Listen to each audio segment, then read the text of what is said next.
नमस्कार, आप सभी को इजी ट्यूटोरियल 24 प्लेटफॉर्म पर आप सभी का स्वागत है। बात करते हैं आज आरआरबी एलपीसीबीटी 2 के जो एग्जाम में आए हुए क्वेश्चन, उन क्वेश्चनों की बात करेंगे। साथ ही इसी प्लेटफॉर्म पर आपको सभी एग्जाम है जो गवर्नमेंट एग्जाम है उनकी प्रिपरेशन के लिए फ्री ऑफ कॉस्ट तैयारी करने को मिलेगी। जैसे आपके पास में एसएससी जेई है, रेलवे है, बैंक है या अदर स्टेट के जो भी एग्ज़ाम होते हैं उन सभी की प्रिपरेशन करने के लिए आपको बेहतरीन प्लेटफॉर्म है, यानी कि इजी ट्यूटोरियल 24 प्लेटफॉर्म को आप लाइक करना, शेयर करना, सब्सक्राइब करना और अपने दोस्तों को भी प्रमोट करवाने के लिए बोलना। तो देखो पहला क्वेश्चन क्या कहता है आपके पास में। फर्स्ट क्वेश्चन क्या कहता है, देखो फर्स्ट क्वेश्चन कहता है आपको कि मानव के शरीर में गुजरने वाली धारा का परिमाण यदि निम्नलिखित में हो तब आघात की अनुभूति नहीं होती है। यानी कि इस क्वेश्चन के अकॉर्डिंग ये कह रहा है कि आपकी जो मानव की बॉडी है, अगर उसमें विद्युत धारा का प्रवाह करोगे तो बॉडी का कब तक के मान तक आपकी बॉडी में कोई भी प्रॉब्लम्स नहीं आएगी, यानी कि झटका महसूस नहीं होगा। तो सबसे पहले ध्यान रखना कि जो आपके पास में जो आघात की अनुमति नहीं होगी तो वो रेंज है आपके पास में, हमेशा ध्यान रखना 1 मिली एम्पियर से लेके 5 मिली एम्पियर से कम है। ठीक है, अगर आपकी बॉडी में 1 मिली एम्पियर धारा या 2 मिली एम्पियर धारा या आपके पास में 3 मिली एम्पियर धारा यानी कि 5 मिली एम्पियर धारा से कम प्रवाहित की जाए तो आपकी बॉडी को नुकसान नहीं होगा। ठीक है, दूसरा बात है कि जब बॉडी को नुकसान कब होता है, इस धारा का अगर मान बढ़ा दिया जाए तो मानव की डेथ तक भी हो जाती है, यानी कि मृत्यु तक भी हो जाती है। तो ध्यान रखना जो जो मानव की बॉडी में जो करंट है,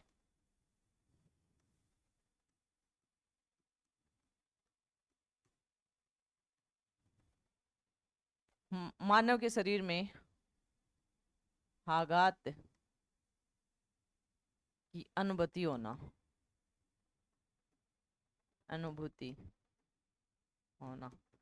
कब करंट की बात करें तो वो मान होता है आपके पास में 10 मिली एम्पियर से लेके 15 मिली एम्पियर तक। ध्यान रखना 10 मिली एम्पियर अगर मानव की बॉडी में से प्रवाहित कर देते हो तो मानव की मृत्यु भी हो जाती है। ठीक है, यानी कि इसमें क्या हो जाएगी, मानव की मृत्यु भी हो जाएगी। और अगर आप बात करें कि आपके पास में विद्युत का झटका, यानी कि आपके पास में विद्युत का जो झटका लगता है,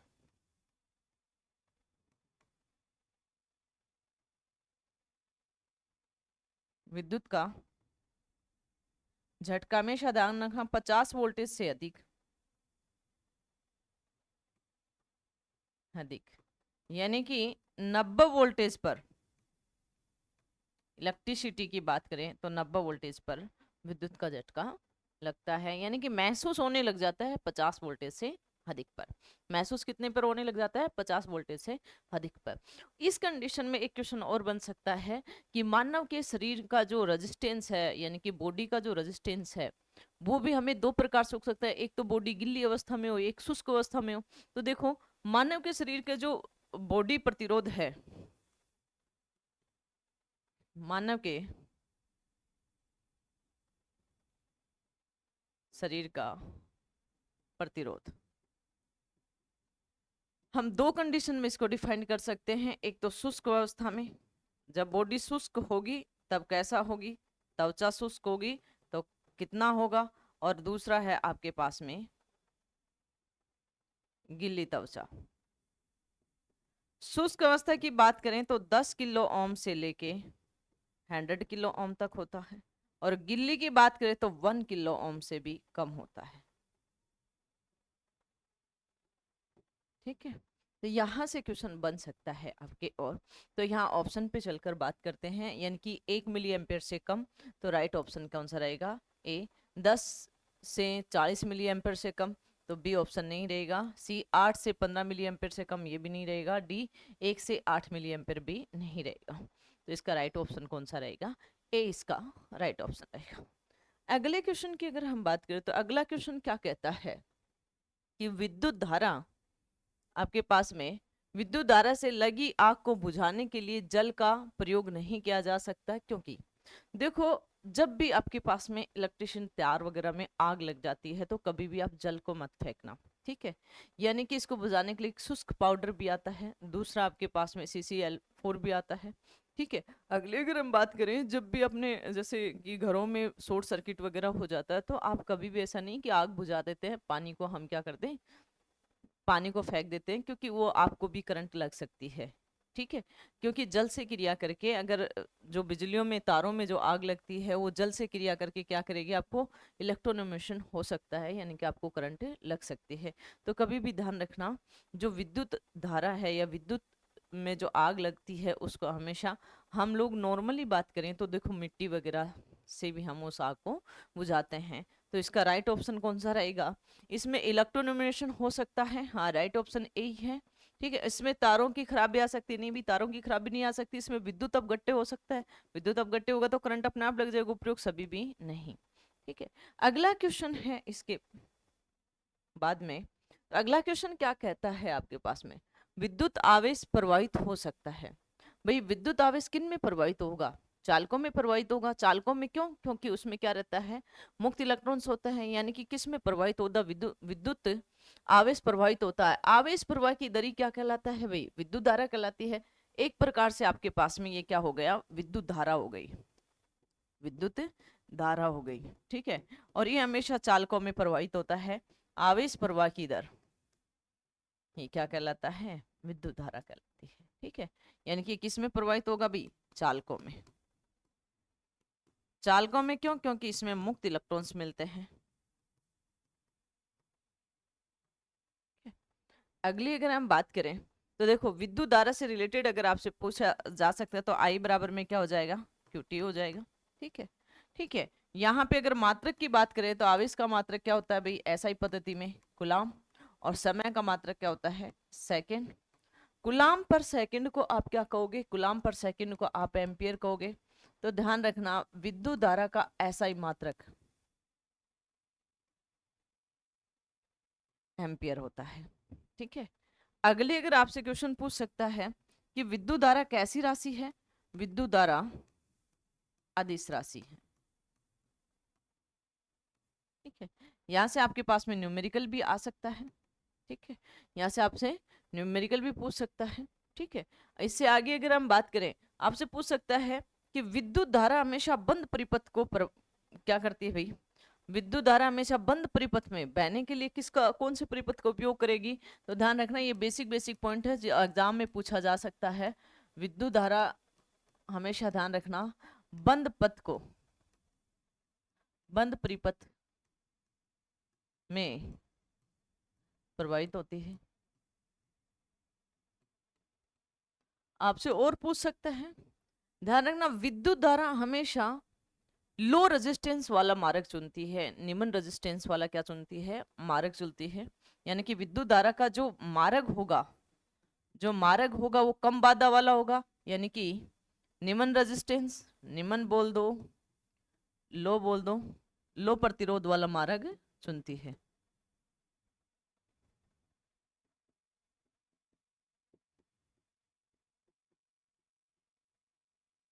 चुनती है। ठीक है, अगले अगर आपसे पूछे कि जो विद्युत धारा की जो विमा है, डायमेंशन है, वो क्या होगी आपके पास में, क्या होगी आपके पास में, M0, L0, T0, A1। ये भी बहुत बार क्वेश्चन पूछा जाता है। ठीक है, इससे अगला पूछ सकता है कि विद्युत धारा की चाल क्या होती है।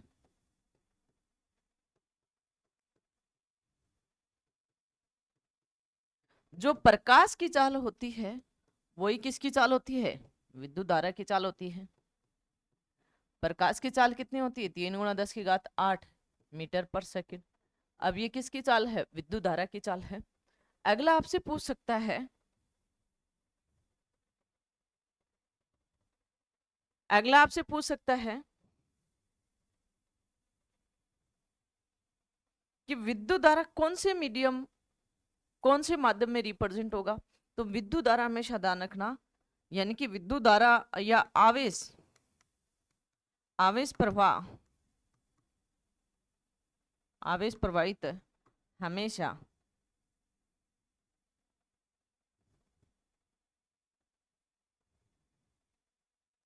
आवेश प्रवाहित हमेशा चालक माध्यमों में होता है। ठीक है, तो देखो इसके अकॉर्डिंग इसका राइट आंसर कौन सा रहेगा? विद्युत रोधी तथा चालकों के माध्यम में, तो ए इसका गलत आंसर है, चालकों के माध्यम में। बी इसका राइट ऑप्शन है, विद्युत रोधियों के माध्यम में नहीं, चालक तथा अचालकों के माध्यम में। चालक तथा अचालकों में माध्यम में हमेशा ध्यान रखना अर्धचालक होता है। वो कौन सा होता है भी? अर्धचालक, यानी कि सेमीकंडक्टर।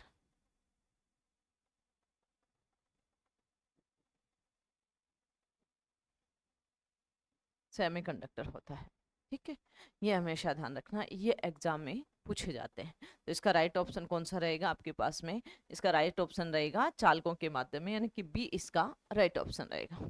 अगले क्वेश्चन की बात करें तो अगला क्वेश्चन क्या कहता है आपको, देखो अगला क्वेश्चन कह रहा है कि धातु की तार में विद्युत का प्रवाह होता है। भी जो धातु की तार है तो उसमें विद्युत धारा का प्रवाह कब होता है? क्योंकि धातुओं में मुक्त इलेक्ट्रॉन्स मिलते हैं, जैसे उनके बाह्यतम कोश में 1 2 3 इलेक्ट्रॉन्स होते हैं अधिकतम। ठीक है, यानी कि उनमें क्या है? मुक्त इलेक्ट्रॉन्स है, इसलिए धातु के तार में विद्युत धारा का क्या होता है? प्रवाह होता है, फ्री इलेक्ट्रॉन्स होते हैं। ठीक है, तो इसका राइट ऑप्शन क्या हो गया? इलेक्ट्रॉन्स के कारण। तो ए इसका राइट ऑप्शन है, आयन के कारण नहीं भाई, प्रोटॉन के कारण भी नहीं, उपरोक्त सभी में भी नहीं। अगला क्वेश्चन है आपके पास में, अगला क्वेश्चन क्या कहता है कि किसी कुंडली को प्रतिरोध निम्नलिखित द्वारा बढ़ाया जा सकता है। जो कुंडली का प्रतिरोध है उसको हम किन किन कारकों द्वारा बढ़ा सकते हैं? तो फर्स्ट हम बढ़ा सकते हैं कि कुंडली का बोला तो उनकी लपटों की संख्या ज्यादा करेंगे तो भी बढ़ सकता है, या तार का व्यास को पतला मोटा करेंगे तो घटेगा, और पतला करेंगे तो क्या होगा? बढ़ेगा। ठीक है, तो इसके अकॉर्डिंग इसका ये फेरों की संख्या को बढ़ाकर बढ़ा सकते हैं, पतले तार का प्रयोग करके ये भी बढ़ा सकते हैं। उपयुक्त में विद्युत अपघट्य, ये भैया इसकी जगह ए और बी आएगा, A and B, A option और बी ऑप्शन। ठीक है, क्रोड की सामग्री को बदल कर नहीं, तो इसका राइट ऑप्शन रहेगा ए एंड बी, यानी कि ये दोनों बढ़ा सकते हैं, ए और बी। ठीक है, तो इसका राइट ऑप्शन कौन सा रहेगा? A and B. अब बात करते हैं कि हम कैसे इसको बढ़ा सकते हैं, इसको और देखते हैं। देखो जब भी अगर आप बात करो किसी भी चालक तार के, ठीक है, यानी कि यहाँ पे इन्होंने लपेटे ले लिए, किसी भी चालक तार की बात करें तो प्रतिरोध की निर्भरता के बारे में बात करते हैं कि प्रतिरोध की निर्भरता चालक तार पर कैसे डिपेंड करती है। डिपेंड ऑफ प्रतिरोध,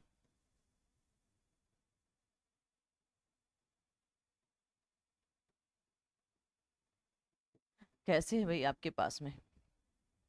ये आपके पास में एक चालक तार है, इसकी ये एल लंबाई है, एल लंबाई है भाई ये। ठीक है, और ये आपके पास में ए क्या है? इसका अनुप्रस्थ काट क्षेत्रफल है। सेम अगर आप प्रतिरोध की लंबाई बढ़ाई, यानी कि कुंडलियां ज्यादा कर दी, फेरों की संख्या बढ़ा दी, बात होगी ना सेम, यानी कि फेरों की संख्या बढ़ा दी या लंबाई बढ़ा दी तो प्रतिरोध क्या होगा? बढ़ेगा। देखो अगर मैं एक आपको एग्जांपल दूं तो उसके अकॉर्डिंग ये आपके पास में एक चालक तार है, ये आपके पास में क्या है? एक चालक तार है। ठीक है, यानी कि आप उस तार को बढ़ा दो या कुंडलियों की संख्या को बढ़ा दो, बात एक ही है। ठीक है, अगर मैं इसको बढ़ा रही हूँ तो ये इसकी लंबाई को बढ़ा रही हूँ तो ये प्रतिरोध भी क्या हो रहा है? बढ़ रहा है। ये प्रतिरोध भी क्या हो रहा है? बढ़ रहा है। तो देखो यहाँ पे लंबाई को बढ़ाने पर प्रतिरोध बढ़ रहा है, लेकिन पहले चालक तार का ये अनुप्रस्थ काट क्षेत्रफल था और क्रॉस सेक्शन एरिया था। ठीक है, लेकिन मैंने अब इसको बढ़ाया तो ये क्या हो गया? कम हो गया। या इस तार को आप पतला कर दो, ठीक है, इस तार को क्या कर दो? पतला कर दो, एक ही बात है। तो देखो दोनों कंडीशनों में, यानी कि जब भी किसी चालक तार के प्रतिरोध को, यानी कि लंबाई को बढ़ाते हो तो प्रतिरोध क्या होगा? बढ़ेगा। या तुम ये कह सकते हो प्रतिरोध को जो कुंडलियां बढ़ाओगे तो प्रतिरोध का मान क्या होगा? बढ़ेगा। फेरों की संख्या जितनी बढ़ाओगे प्रतिरोध का मान बढ़ेगा, यानी कि यहाँ पे लंबाई बढ़ेगी तो प्रतिरोध भी क्या होगा? बढ़ेगा। ठीक है, दूसरा अनुप्रस्थ काट क्षेत्रफल क्या हो जाएगा यहाँ पे? इनवर्सली प्रोपोर्शनल, यानी कि ये अनुप्रस्थ काट क्षेत्रफल बढ़ रहा है तो प्रतिरोध क्या होगा? कम होगा। और अनुप्रस्थ काट क्षेत्रफल को यदि पतला कर रहे हो तो प्रतिरोध क्या होगा? प्रतिरोध क्या होगा भाई? पतला कर रहे हो, इसको कम करोगे तो ये आपके पास में क्या हो जाएगा? बढ़ जाएगा। इसको कम करोगे तो ये बढ़ जाएगा। तो दूसरा क्वेश्चन था, यानी कि आप उसके तार को क्या कर रहे हो, पतला कर रहे हो, तो भी क्या होगा, प्रतिरोध का मान क्या होगा, बढ़ेगा। तो दूसरा ये था। यहाँ पे क्वेश्चन पूछ सकता है कि निर्भर किस किस पर की, क्या, चालक तार की लंबाई पर, दूसरा अनुप्रस्थ काट क्षेत्रफल पर, तीसरा अगर मैं इन दोनों को एक साथ लिख दूं तो आपके पास में क्या होगा, ये आपके पास में हो गया। इसको अगर और भी मैं आगे लिखूं तो एक नियतांक ले लेती हूँ जिसको रो बोला जाता है, विशिष्ट प्रतिरोध बोल दो, ठीक है, ये नियतांक है। ठीक है, रो हमेशा पदार्थ की प्रकृति पर निर्भर करता है, अन्य किसी कारक पर नहीं करता है। ठीक है, जहां पे एल क्या है, चालक तार की लंबाई है,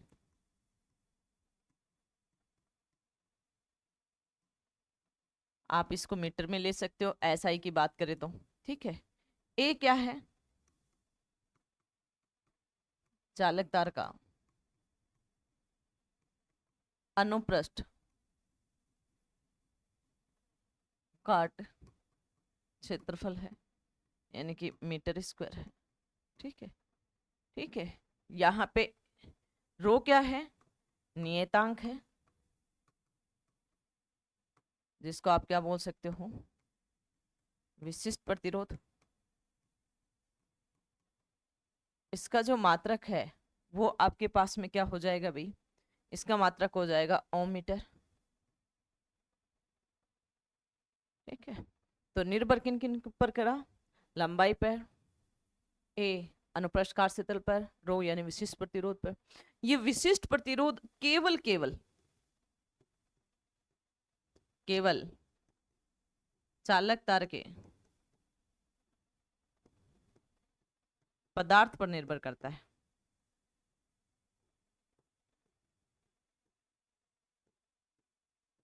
अन्य किसी कारक पर नहीं करेगा। ठीक है, अगला अगर मैं बात करूं, प्रतिरोध किस पर निर्भर करता है भाई, तापमान पर भी करता है। चौथा, तापमान पर किस फोरम में करेगा, आपके पास में आर टी R0 1 प्लस में अल्फा टी। ठीक है, यहां पे अगर मैं बात करूं, आर टी क्या है आपके पास में, टी डिग्री सेल्सियस तापमान पर प्रतिरोध है।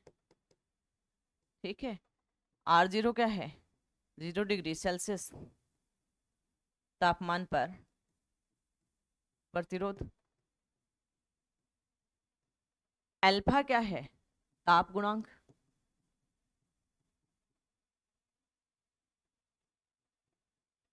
Temperature coefficient. ठीक है, टेम्परेचर कोफिशिएंट भी हम दो प्रकार से ले सकते हैं, धनात्मक और ऋणात्मक। ऋणात्मक के जैसे कुचालक हो गया, अर्चालक हो गए, जितने भी पदार्थ आपके पास में अर्चालक का। ठीक है, और धनात्मक किसमें आ जाएगा, जैसे चालकों में हो गया, तो वहां पे क्या हो जाएगा, धनात्मक हो जाएगा। यहाँ तक किसी को कोई प्रॉब्लम है तो आप बोल सकते हो। और टी क्या है, तापमान है। टी क्या है भाई, तापमान। ठीक है, तो यहाँ से रिलेटेड भी आपसे क्वेश्चन पूछे जाते हैं। तो इस प्रकार के कोई भी क्वेश्चन घुमा के भी दे दे तो आप उस क्वेश्चनों को सही करोगे। ठीक है, अगला क्वेश्चन है आपके पास में। अगला क्वेश्चन क्या कहता है कि द्विमार्गी सिग्नल सिंगल पोल स्विच निम्नलिखित कनेक्शन नियंत्रित करता है, यानी कि द्विमार्गी सिंगल पोल स्विच निम्नलिखित को कनेक्शन को नियंत्रण करता है। किस प्रकार के कनेक्शन को नियंत्रण करेगा, देखो कॉमन सेंस है इसमें। एक तार का एक स्थिति में, एक तार दो स्थितियों में रहेगा तो ए ऑप्शन इसका क्या है, गलत है। एक तार को दो स्थितियों में, राइट ऑप्शन है। दो तार को दो स्थितियों में नहीं, एक तार को दो स्थितियों में, तो सी भी क्या है, गलत है। उपयुक्त में से कोई नहीं, यानी कि ये भी गलत है, क्योंकि बी इसका राइट ऑप्शन है। बी इसका क्या है, राइट ऑप्शन है। ये जब जब हम थ्योरी पढ़ाएंगे तो आपको बहुत अच्छे से समझ में आ जाएगा, यानी कि single phase three phase motor वगैरह पढ़ाएंगे और कनेक्शन वगैरह पढ़ाएंगे, पॉलीफेज प्रणाली पढ़ाएंगे, वहाँ पे आपको समझ में आ जाएगा और भी अच्छे से। अगला क्वेश्चन है आपके पास में, देखो सभी प्रेरण प्रकार के ट्रांसड्यूसर निम्नलिखित पर आधारित हो। जो प्रेरण प्रकार के ट्रांसड्यूसर होते हैं, यानी कि प्रेरण प्रकार के, इंडक्शन प्रकार के जो ट्रांसड्यूसर होते हैं वो हमेशा फैराडे के नियमों पर आधारित होते हैं। और इनके, ये तो ट्रांसड्यूसर है, अगर आपको ट्रांसफॉर्मर वगैरह बोल दें तो वो भी किस पे है, चुंबकीय के फैराडे के नियम पर आधारित ही है। तो इसका राइट ऑप्शन कौन सा रहेगा, फैराडे के नियम के अनुसार ए इसका राइट ऑप्शन है। फेराटिन का प्रभाव नहीं, थॉमसन का प्रभाव भी नहीं, उपरोक्त में से कोई भी नहीं। ठीक है, अगला क्वेश्चन है आपके पास में। अगला क्वेश्चन क्या कहता है भाई, अगला क्वेश्चन कहता है देखो, डीसी परिपथों के सारे नियम उन एसी परिपथों पर भी, उन एसी परिपथों पर भी लागू होते हैं जिनमें होता है। तो डीसी के जो परिपथ में है वो एसी पर भी लागू होता है, वो केवल केवल प्रतिरोध होता है। ठीक है, केवल केवल क्या होता है, प्रतिरोध होता है, केवल धारिता नहीं। धारिता हमेशा ध्यान रखना, धारिता की अगर मैं बात करूं तो एक्सी बराबर में 1/2 FC, यानी कि एक्सी इनवर्सली प्रोपोर्शनल एफ। या यदि धारिता में आप एसी देते हो, क्या देते हो, एसी देते हो, तो आपके पास में अवरोध क्या हो जाएगा, एसी का मान बढ़ाओगे तो अवरोध क्या हो जाएगा, कम हो जाएगा। अवरोध क्या हो जाएगा, कम हो जाएगा। यानी कि एसी को क्या करेगा, पास करेगा, जाने देगा। ठीक है, ये किसकी बात है, धारिता की। ठीक है, ठीक है। और डीसी को क्या कर देगा, ये डीसी को ब्लॉक कर देगा, यानी कि रोक लेगा, रोक कर देगा डीसी को। ठीक है, अगली अगर मैं बात करूं, केवल प्रेरकत्व, प्रेरकत्व एक्सएल क्या करता है भाई, एक्सएल बराबर में 2πfl, यानी कि एक्सएल समानुपाती क्या हो जाएगा, एफ। यहां पे ये क्या करेगा, एसी को तो क्या कर देगा, ब्लॉक कर देगा। ठीक है, यानी कि रोक लेगा। और डीसी को क्या करेगा, पास कर देगा, जाने देगा। अब अगली अगर मैं बात करूं प्रतिरोध की, डीसी सर्किट में तो हमेशा ध्यान रखना आपको क्या रिप्रेजेंट करेगा, आर। और एसी परिपथों में हमेशा, एसी सर्किट में आपको जेड मिलेगा। क्या मिलेगा आपको, जेड इम्पीडेंस मिलेगा। ठीक है, यानी कि प्रतिरोध एसी और डीसी दोनों पर, दोनों परिपथों पर, दोनों पर कार्य करता है।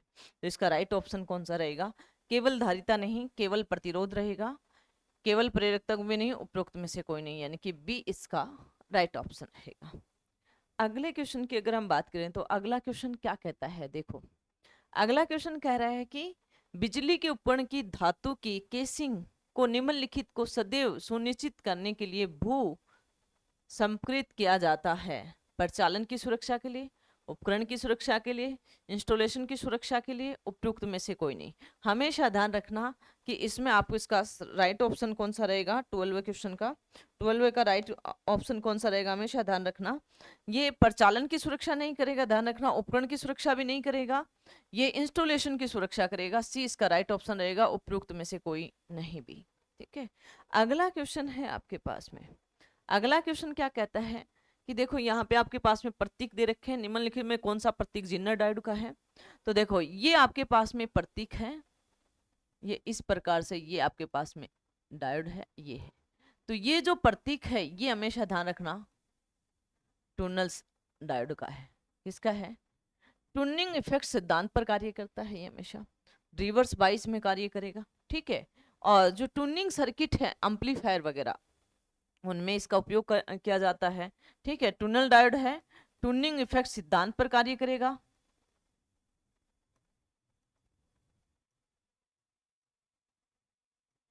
इफेक्ट पर कार्य करेगा। दूसरा, इसका उपयोग एज ए एम्पलीफायर में किया जाता है, टूनिंग सर्किटों में एम्पलीफायर में किया जाता है। ठीक है, अगला जो डायोड है आपके पास में, बी ऑप्शन है। ये कौन सा डायोड है, ये नॉर्मल डायोड है, सामान्य इसका रेक्टिफायर वगैरह में एसी को डीसी में कन्वर्ट करने के लिए किया जाता है। तो ध्यान रखना ये हमेशा कौन सा है भाई, डायोड है, सामान्य डायोड है। ठीक है, इसका उपयोग फॉरवर्ड बाइस एंड रिवर्स बाइस दोनों में उपयोग किया जाता है। इसका हमेशा ध्यान रखना रिवर्स बाइस में उपयोग करेंगे। ठीक है, और इसका जो प्रतिरोध होता है, नेगेटिव ऋणात्मक प्रतिरोध होता है। ये क्वेश्चन भी बहुत बार पूछा जाता है, ऋणात्मक प्रतिरोध होता है। ठीक है, अगली अगर मैं बात करूं, डायोड की फॉरवर्ड और रिवर्स बाइस दोनों में कार्य करता है। जब ये फॉरवर्ड बाइस में कार्य कराओगे तो ये चालकों की तरह कार्य करता है। रिवर्स बाइस में कार्य करोगे तो ये कुचालक की तरह कार्य करता है। इसका उपयोग कहाँ करते हैं, आप हमेशा ध्यान रखना, एसी को डीसी में बदलने के लिए,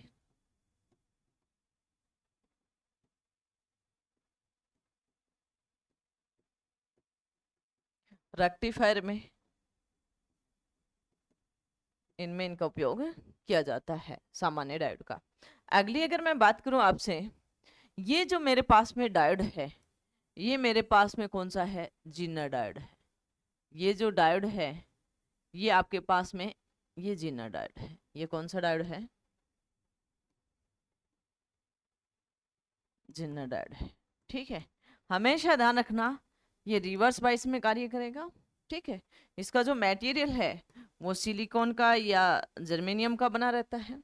ठीक है, इसका उपयोग करोगे वहां पे, उपयोग यानी कि यूज कहाँ करोगे, एज ए वोल्टेज रेगुलेशन में।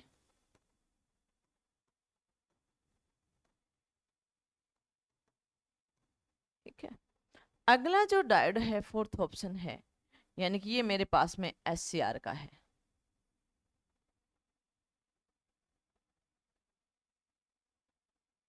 ये जो प्रतीक है ये SCR का है, सिलिकॉन कंट्रोल रेक्टिफायर है इसका फुल फॉर्म। ठीक है, हमेशा ध्यान रखना फॉरवर्ड रिवर्स ये कंडीशन पे डिपेंड करता है, लीकेज करंट वगैरह होती है, लॉन्चिंग धारा होती है।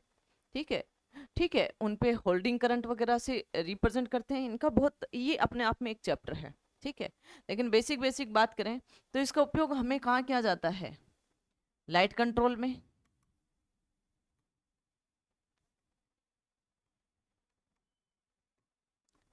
टेम्परेचर कंट्रोल में। ठीक है, और आपके पास में मोटर कंट्रोल मतलब मोटर में, मोटरों में भी SCR का उपयोग किया जाता है, इत्यादि कर देते हैं। दैनिक जीवन में बहुत जगह इसका उपयोग किया जाता है, ट्रिगरिंग वगैरह देने के लिए भी इसका उपयोग किया जाता है। तो इसके अकॉर्डिंग इसका राइट ऑप्शन कौन सा रहेगा, ए नहीं रहेगा, बी भी नहीं रहेगा, सी इसका राइट ऑप्शन रहेगा और डी भी नहीं रहेगा।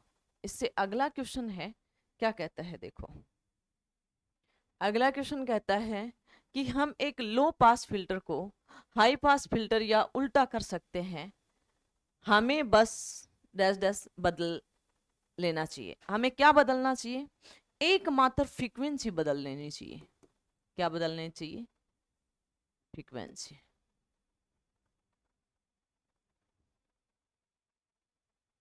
आवर्ती बदल लेनी चाहिए।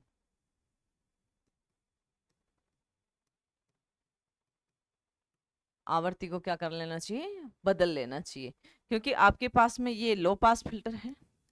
ठीक है, इसको आप हाई पास में क्या कर रहे हो अभी, कन्वर्ट कर रहे हो, तो आपके पास में क्या हो जाएगा, किसको बदलेगी, केवल आवर्ती को बदलेगी। समय दर्शाने वाला होता है नहीं, आवर्ती को दर्शाने वाला होता है, बी इसका राइट आंसर है। आवर्ती और समय को दर्शाने वाला होता है, सी भी नहीं है। प्रतिरोध को दर्शाने वाला नहीं होता है, डी भी क्या है, नहीं है। ठीक है, अगली अगर हम बात करें अगले क्वेश्चन की, तो अगला क्वेश्चन क्या कहता है, किसी भी ट्रांजिस्टर का आधार होता है, उसका बेस क्या होता है। ठीक है, बेस हमेशा ध्यान रखना लाइटली डोपिंग होता है, सबसे छोटा भाग होता है, सबसे कम करंट प्रवाहित होती है बेस में। तो देखो इससे रिलेटेड अगर हम बात करें आपसे, तो सबसे पहले आपको ट्रांजिस्टर का पता होना चाहिए। मेरे पास दो प्रकार के ट्रांजिस्टर होते हैं, NPN और PNPN। ठीक है, अगर मैंने यहाँ पे ले लिया P और ये मेरे पास में N है और ये मेरे पास में P, ये आपके पास में जो बीच का भाग है ये आपके पास में बेस है। ये जो प्रारंभिक भाग होता है ट्रांजिस्टर का ये एमीटर होता है, जो आवेश वाहक बल को क्या करता है, उत्सर्जित करता है। ठीक है, ठीक है, उत्सर्जित करता है, ये होता है उत्सर्जक।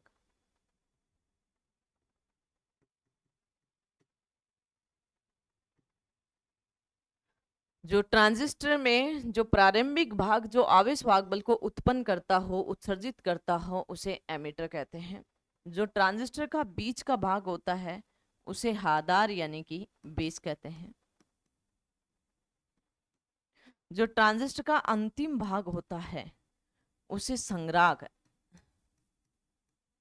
यानी कि कलेक्टर कहते हैं, सी से रिप्रेजेंट करते हैं। ठीक है, कलेक्टर क्या करता है, जो प्रारंभिक भाग से जो आवेश उत्पन्न हुए उनको अपनी ओर क्या करता है, कलेक्ट करता है, अपनी ओर क्या करेगा, कलेक्ट करेगा। ठीक है, ये इसकी बेसिक बेसिक चीजें हैं। बीच का भाग होता है वो हमेशा क्या होता है, आधार होता है। ये आपके पास सिंबल की बात करें तो हमेशा ध्यान रखना, इसको देख के आप बता दोगे कि ये हमारे पास में बेस है प्रतीक की। लेकिन अभी इनको नहीं बता सकते क्योंकि जिस टर्मिनल पर विद्युत धारा की एरर होता है, विद्युत धारा को रिप्रेजेंट करता है, वो हमेशा एमीटर टर्मिनल होता है। तो देखो इसमें अगर मैं बात करूं, ये एरर ऐसे लगा दी तो ये एमीटर हो जाएगा और ये कलेक्टर हो जाएगा। ठीक है, अगली अगर मैं बात करूं, ये दूसरा ट्रांजिस्टर होता है आपके पास में एनपीएन ट्रांजिस्टर।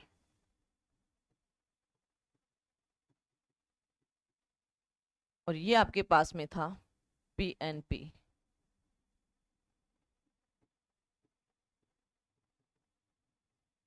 ट्रांजिस्टर।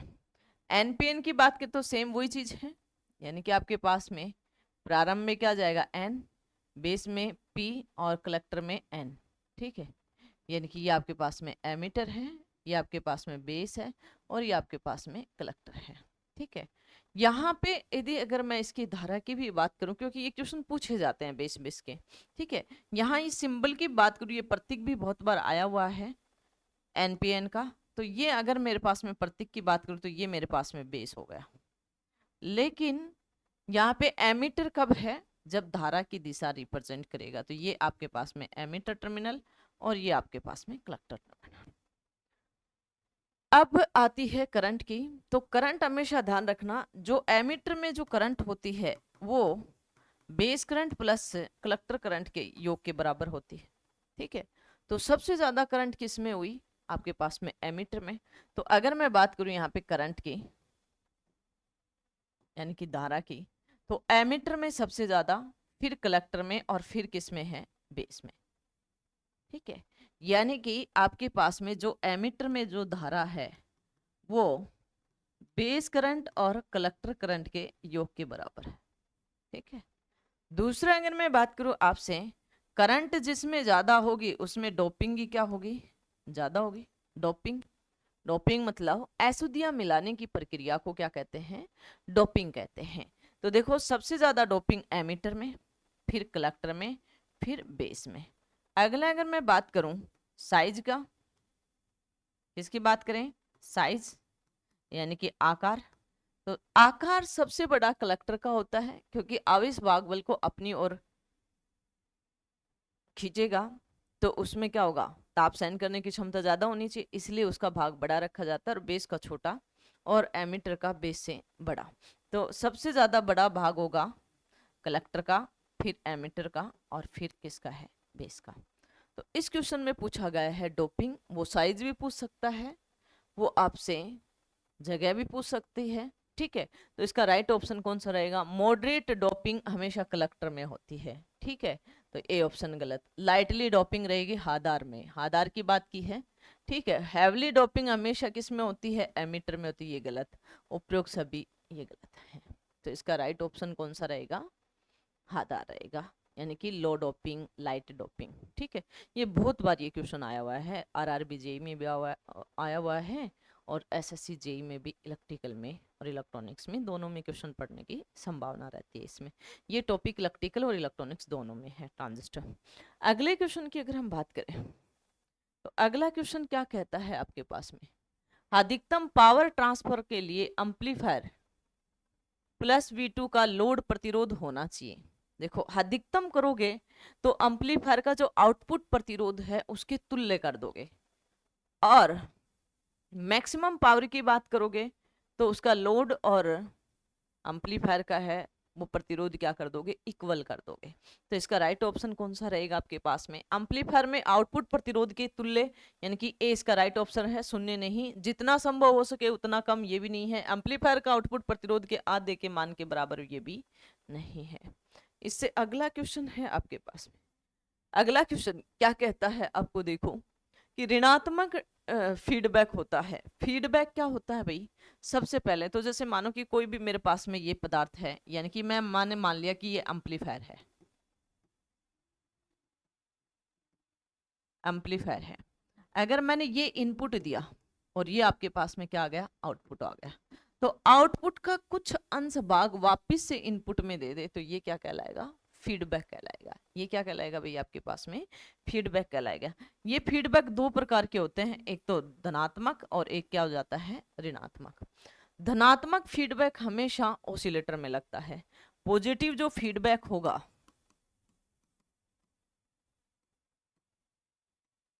वो हमेशा किस में होता है, ऑसिलेटरों में होता है। ठीक है, ठीक है। और जो नेगेटिव फीडबैक होता है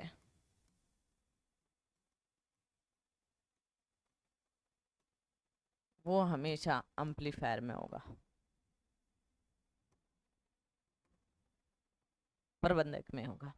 तो ध्यान रखना, नेगेटिव फीडबैक हमेशा स्थिरता को बढ़ाता है। ठीक है, स्थिरता को बढ़ाएगा, शोर को कम करेगा। ठीक है, बहुत बहुत ज़्यादा इसका एडवांटेज है। ठीक है, बहुत बहुत ज़्यादा इसकी क्या है, एडवांटेज है।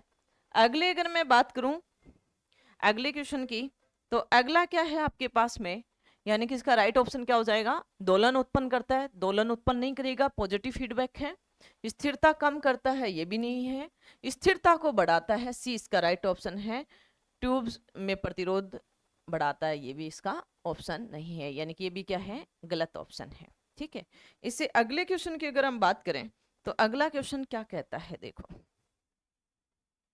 अगला क्वेश्चन क्या कहता है, निम्नलिखित में से कौन सा अधिक तीव्र स्विचिंग डिवाइस है। देखो ये सभी इलेक्ट्रॉनिक्स डिवाइस हैं, सभी के सभी। ठीक है, इसमें सबसे फास्ट चलने वाली स्विचिंग डिवाइस कौन सी है, तो देखो यूजेटी नहीं है भाई, इसकी फुल फॉर्म पूछी जाती है कई बार। इसकी फुल फॉर्म होती है यूनी जंक्शन। क्या होगी आपके पास में,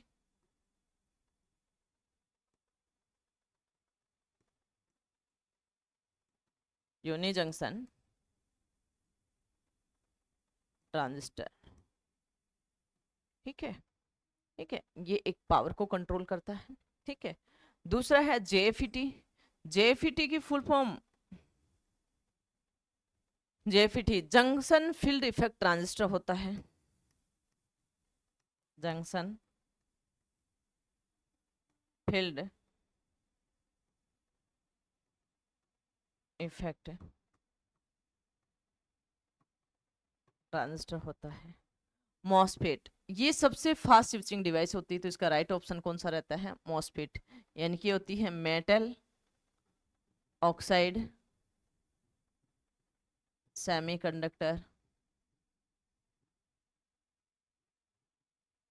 फील्ड इफेक्ट ट्रांजिस्टर होता है। ट्रायो वॉल्यूम भी नहीं होता है, ध्यान रखना। आपको हमेशा ध्यान रखना, ये जो मॉसफेट है और जेएफईटी ये की फैमिली के मेंबर है, कौन से परिवार से हैं, ये एफईटी से हैं।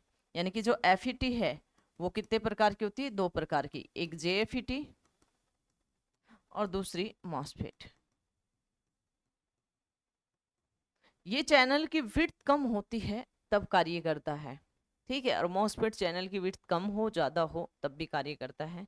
ये फास्ट शिफ्टिंग के लिए काम में किया जाता है। वैसे जेएफईटी को भी शिफ्टिंग में लेते, लेकिन फास्ट के लिए नहीं, नॉर्मल शिफ्टिंग के लिए भी जेएफईटी को काम में ले लेते हैं। ठीक है, हमेशा ध्यान रखना ये चीज़। तो इसका राइट ऑप्शन कौन सा रहेगा, मॉसफेट इसका राइट ऑप्शन रहेगा। अगला क्वेश्चन है आपके पास में, दशमलव प्रणाली के 8 द्विआधारी प्रणाली में के समतुल्य है। देखो मैं दो मेथड बताती हूँ। फर्स्ट मेथड, आप क्या करोगे, इस 8 में 2 का भाग दे दोगे और यहाँ पे जो शेषफल होगा यहाँ लिखते रहोगे, ये शेषफल। ठीक है, यानी कि 2 का दिया तो 4 बार गया, फिर 4 में 2 का दिया तो ये शेषफल, ये 2 आया।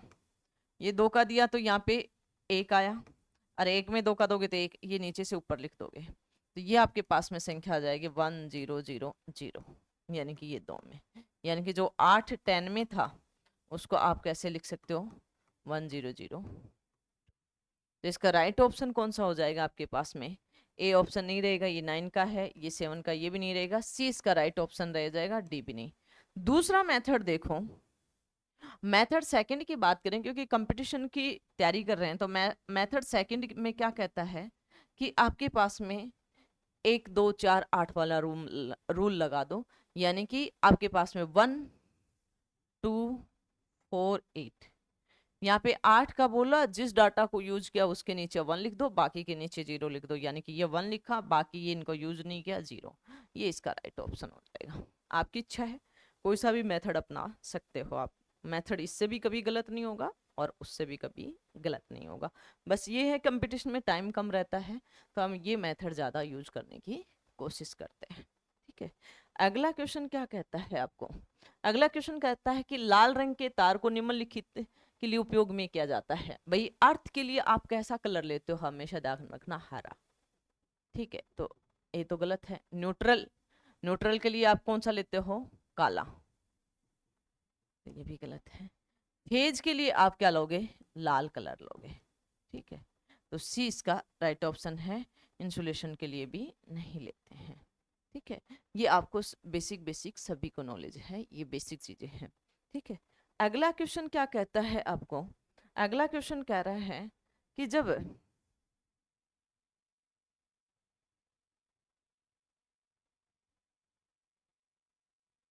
अगला क्वेश्चन क्या, डीसी मशीन की चाल यदि दोगुनी कर दी जाए तो फ्लक्स स्थिर रहे, तब उसमें उत्पन्न ईएमएफ क्या होगा?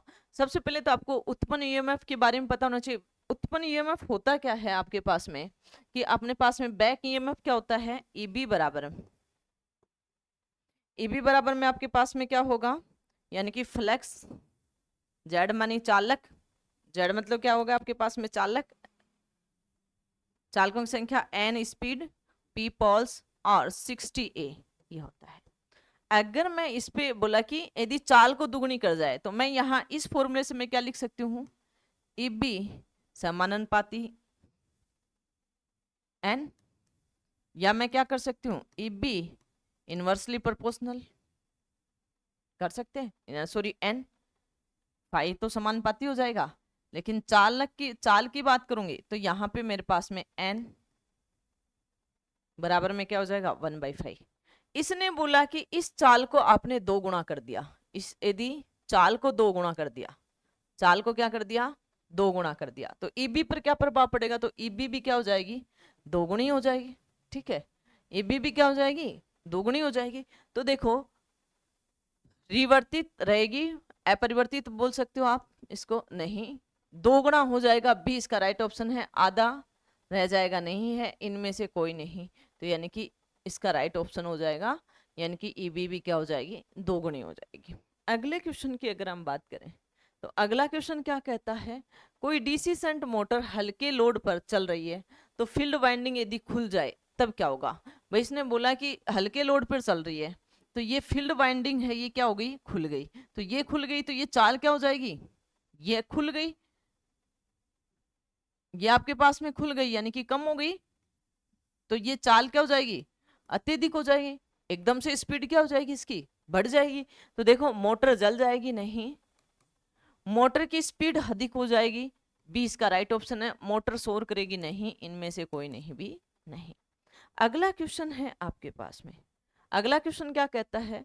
विद्युत मशीनों में लैमिनेटेड कोड का प्रयोग निम्नलिखित घटाने के लिए किया जाता है। किसको घटाने के लिए लैमिनेटेड कोर का प्रयोग किया जाता है? विद्युत मशीनों में कोर को घटाने के लिए किसका करोगे? कॉपर हानि, कॉपर हानि के लिए नहीं करते, ध्यान रखना। बवर हानि यानी कि एडी करंट के लिए करते हैं, बी इसका राइट ऑप्शन है। स्प्रिंग भी नहीं, स्टेरेसिस भी नहीं, तो इसका राइट ऑप्शन कौन सा रहेगा? बी इसका राइट ऑप्शन रहेगा। अगला क्वेश्चन है आपके पास में, एक मेगर, ये आपके पास में एक मेगर में नियंत्रण बल हागुण को प्रदुप्त किया जाता है। भंवर धारा, कुंडली, स्प्रिंग, स्टेरेसिस हानि। ध्यान रखना, भंवर धारा भी नहीं, कुंडली के लिए किया जाता है, 20 का राइट ऑप्शन है। स्प्रिंग के लिए भी नहीं, स्टेरेसिस धारा भी नहीं। तो देखो, मेगर होता क्या है?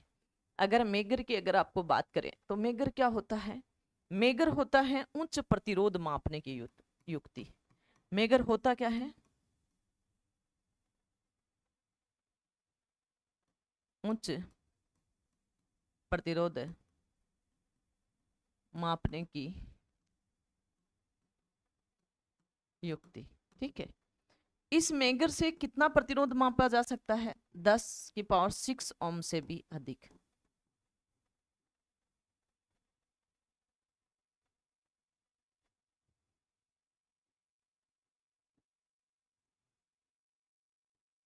या आपको कई जगह 10 की पावर 5 ओम भी मिल जाएगा। ठीक है, ठीक है। हाई रेजिस्टेंस मापने के लिए मेगर का उपयोग कुचालक के प्रतिरोध मापने के लिए भी किया जाता है। कुचालकों का यानी कि इंसुलेटर रजिस्टर प्रतिरोधों में भी किया जाता है।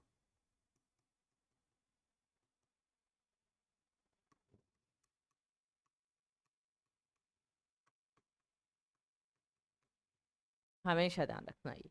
ठीक है, अगले अगर बोले कि आपसे कि लो रेजिस्टेंस मापने के लिए किसका किया जाता है, यानी कि 10 ओम से भी कम, तो हमेशा ध्यान रखना किसका उपयोग करोगे? कैल्विन ब्रिज का।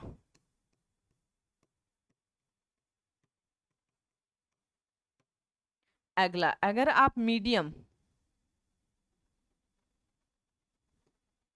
मीडियम रेजिस्टेंस की बात करें तो किसका उपयोग करोगे भाई? यानी कि प्रतिरोध का मान किस किस के बीच में? 10 ओम से 10 की पावर 5 ओम तक। तो किसका करोगे? Wheat stone bridge.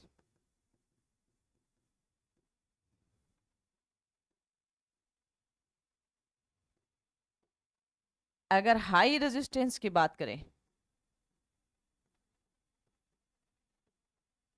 एंड 10 की पावर 5 ओम से अधिक या 10 की पावर 6 ओम से अधिक, तो किसका करोगे?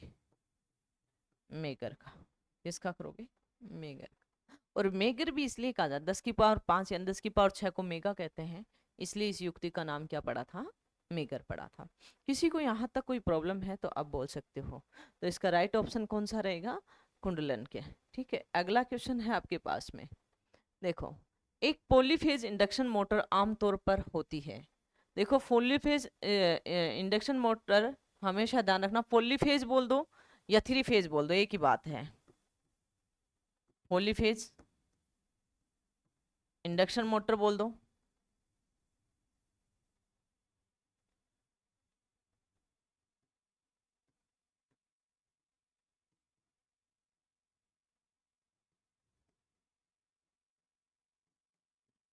या 3 फेज मोटर बोल दो, एक ही बात है।